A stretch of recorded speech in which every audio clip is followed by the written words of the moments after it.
I've been a Transformers fan since I was a kid, so I can't believe I have yet to talk about any of the series at length.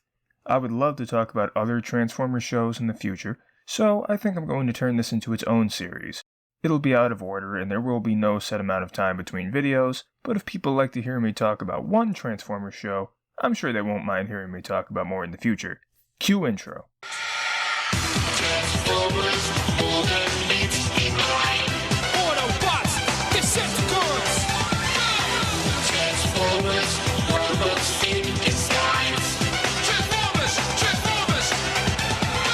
Hello everybody, my name is Nathan and I am the man with a cartoon obsession. We hit 500 subscribers on this channel back in October, and I have been saying that I was going to do a certain review in celebration of that. A lot of things have happened that prevented me from getting that video done in a timely manner, but it's finally happening.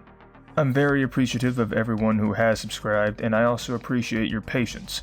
If you were looking forward to this video, I hope it will be worth the wait. Before we get into that though, I would greatly appreciate it if you could take just a second to like this video and subscribe to the channel for more animation related content. I also just wanted to throw this out there. This will be a review of course, but I'm also going to be comparing my current thoughts on the show to my thoughts from when it was airing. Without any further ado, let's get into my long awaited review of Transformers Animated.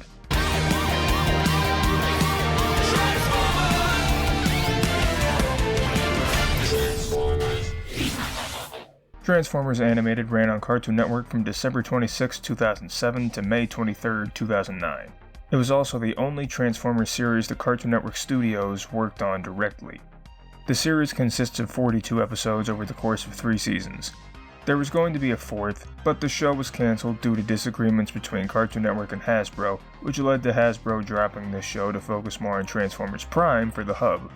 This series was overseen by Sam Register, Matt Youngberg, and Derek J. Wyatt, all of whom previously worked on a particular show that Transformers Animated's art style and humor is very reminiscent of, that of course being Teen Titans.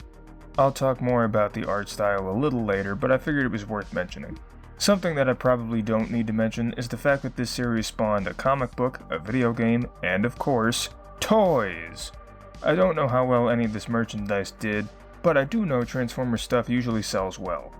I never had any merchandise from this show except for the complete series on DVD, but I've had plenty of Transformers toys, comics, and who knows what else throughout the years. Before I go any further, I want to throw in a spoiler alert because I'm sure I will give things away, so be warned.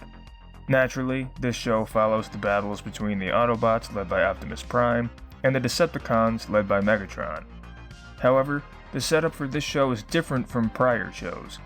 Usually there is an ongoing war on Cybertron and the Transformers go to Earth where the war rages on. In the case of Animated, the war has actually been over for a long time and there have been no signs of Decepticons. That is, until Megatron and his crew attack Optimus and his in space in an attempt to get the Allspark. They all end up crash landing on Earth and the Autobots go into stasis for 50 years. When they awaken, they find themselves in a futuristic version of Detroit, Michigan. The Autobots befriend a girl named Sari and her father Isaac Sumdac is secretly rebuilding Megatron. That's the basic synopsis of the first season, but of course there's a lot more that goes into this show. I won't talk about every single plot point, but I will say that growing up I thought this show was doing a poor job of trying to do what G1 did. For those of you who don't know, G1 refers to the 1980s Transformers cartoon. Nowadays I see this show differently. This isn't a retelling of G1 at all, but it does throw in a lot of the memorable characters and references that fans of the old school 80s show will know and love. It also dips its toes into other series like Beast Wars.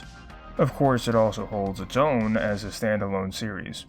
This is where I should point out that Transformers Animated came out shortly after the Unicron trilogy ended. I loved the Unicron trilogy so much that I wanted Transformers Animated to be just like it. I was disappointed when I realized it wasn't. Sure, I warmed up to the show after a few episodes, but even then, I don't think I gave this show a fair chance when it came out. I thought it was too cartoony compared to the Unicron trilogy, which in retrospect wasn't fair.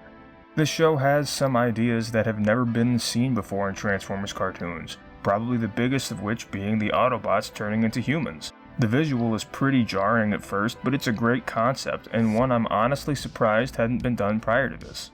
Like I touched upon earlier, Megatron is kind of a non-factor for a while, He's involved in a lot of the Season 1 episodes, but he doesn't have a body, so he isn't directly involved in the battles. Megatron has been absent for periods of time in other series, but to my knowledge, this is the longest amount of time a series has gone without Megatron being in the foreground. Generally, Transformers episodes feature battles between Autobots and Decepticons. Naturally, this show is no different, but it does change up the formula a bit by throwing in some human villains too. Sure, previous shows have human villains, but they team up with the Decepticons or do their dirty work for them or just their pawns.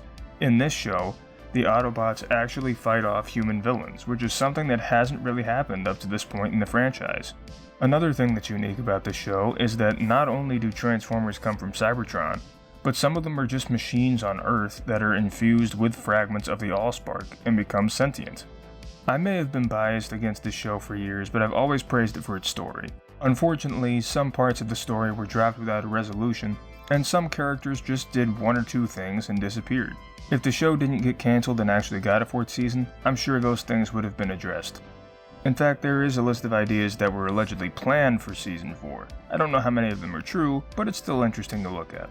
Transformers Animated has a lot of the characters we know and love, but they're not all the same as they've been portrayed in the previous incarnations. The biggest example is the fact that the main group of Autobots seem weaker in this show, but there's a reason as to why. They're just a lowly group of maintenance bots, and they're not really accustomed to combat. On a semi-related note, I couldn't stand Optimus Prime's voice in this show growing up. No disrespect intended to David Kaye. He's a very good voice actor in his own right, and he's been involved with the Transformers franchise for a long time. My personal favorite role of his is Megatron in Beast Wars, Beast Machines, and the Unicron trilogy. That being said, I never felt like his performance as Optimus really fit. It's mostly because I was, and still am, more partial to the original voice of Optimus, Peter Cullen, and the one I grew up with, Gary Chalk. They each gave Optimus a stern and commanding voice that fits the character. I think David Kaye is capable of doing a voice like this, but Optimus Prime's voice in this show just never struck me as the voice of the Autobot leader. Again, I'm more accepting of it these days, but it's still not my favorite. Regardless, I think it's pretty cool that he's the only person that I'm aware of who's had the honor of voicing both Optimus Prime and Megatron at some point in his career. The reason I went on that slight tangent is because this ties back into what I said about the main Autobots being a low-tier team. Optimus not coming off as the same type of leader makes sense to me now, because he's not the leader of the Autobots in this incarnation. He's the leader of a small group of Autobots at the bottom of the totem pole. With this in mind, David Kaye's performance as Optimus Prime is a lot more understandable, and I was pretty harsh on it at the beginning. I think he does a fine job given the differences of this incarnation of the character. In this incarnation, Ultra Magnus is the true leader of the Autobots, and Sentinel Prime isn't ranked much lower. I like the relationship between Optimus Prime and Sentinel Prime. It has a lot of layers, and the two have plenty of history that's explored in depth. They even wrap everything up between the two in Season 3. Prowl is my favorite Autobot in this series, and this has to be my favorite incarnation of Prowl overall. He always felt like he blended in with the background or was just there in previous shows, but he actually stands out here. I love his cyber ninja persona, and Jeff Bennett does a great job voicing him.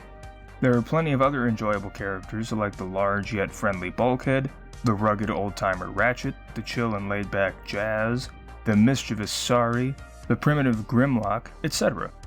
I won't give it away, but I will say there's a really interesting development with Sorry in the 3rd season that I wasn't expecting, but I think it's excellent. Captain Fanzone was always one of my favorite characters on this show. He's a cop who doesn't like machines, and he offers an entertaining brand of snarky humor. Testing, 1. Will someone get me a bullhorn that works, for crying out loud? Some of the human villains are interesting as well. Nanosec is cool, and the Headmaster is kind of annoying, but I do like the concept of the villain. Plus, it's a nice tie back to one of my favorite arcs in Gen 1. Loosely, mind you, but a callback nonetheless. As for some of the Decepticons, I'm glad to see Shockwave play such a big role in the series. He was away from the action for the most part in G1, so it's nice to see him get a lot of screen time here. I also really enjoy Black Arachnia and her arc, as well as Blitzwing and his 3 personalities. The name is Blitzwing, insect. Remember it, cause it's the last thing you're gonna hear before I express my feelings in song. I wasn't sure about Tom Kenny voicing Starscream back in the day. These days, I think he's a perfect fit for the character. Starscream has always had that higher-pitched sort of nasally and raspy voice, and Tom Kenny does that perfectly. Plus, it's always cool to see Tom Kenny and Bill Fagerbakke, who voices Bulkhead, work on a project together that isn't SpongeBob related. As for the character himself, Starscream is a little too moronic for my tastes in this show. He feels more like comic relief than an actual threat. I don't think he's a bad character, I just don't think this is anywhere close to the best version of Starscream. I do like this incarnation of Megatron. Even though he's not actively involved in any of the fights in the first season, he still does a great job at manipulating Professor Sumdac to rebuild him. In the other 2 seasons, he serves his usual role as Decepticon leader, and he's voiced by Corey Burton. Not only does Corey Burton voice Megatron, and he does so well, he also reprises his roles as Brawn, Shockwave, and Spike from G1. There are other voice actors who reprise their roles from either the G1 series or the 1986 movie, such as John Machida Jr. as Blur and Judd Nelson as Rodimus Prime. I love that Weird Al Yankovic reprises his role as Wreck-Gar from the 1986 movie as well. Sure, he's basically just playing himself, but who cares? He even throws in a reference to one of his songs, which just so happened to be on that movie's soundtrack. You wouldn't dare do something that stupid! I am Wreck-Gar! I dare to be stupid! The main problem I had with Transformers Animated growing up were the designs of the Transformers. I didn't like the art style at all. I know it's similar to Teen Titans, but it just didn't feel like it fit Transformers. Nowadays, I'm still not crazy about the designs for all of the bots, but I'm more accepting of them now than I used to be. In fact, I actually really like some of the designs, such as Shockwave, Blur, and my personal favorite, Soundwave. That may be my bias showing though, since those are some of my favorite Transformers of all time. Besides, the humans look fine, and the action scenes are done really well. The show can even get a little graphic sometimes. Well, as graphic as a TVY7 show is allowed to get. Transformers has always had its share of dark moments. After all, it's about war at its core.